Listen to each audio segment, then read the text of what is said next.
Does His Holiness believe the British government is to blame for the death of Shamima Begum's baby? I don't want to blame anybody. What was her fate, it has happened. So now, leave the matter to God.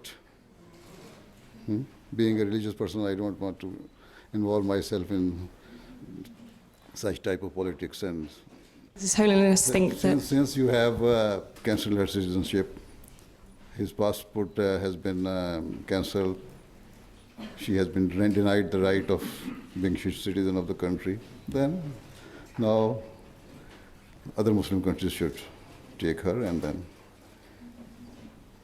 deal with her. Or even it is said that her husband was saying that he wants to go to Netherlands. He's a Dutch. So if he goes there and he takes her along with him, then it's okay.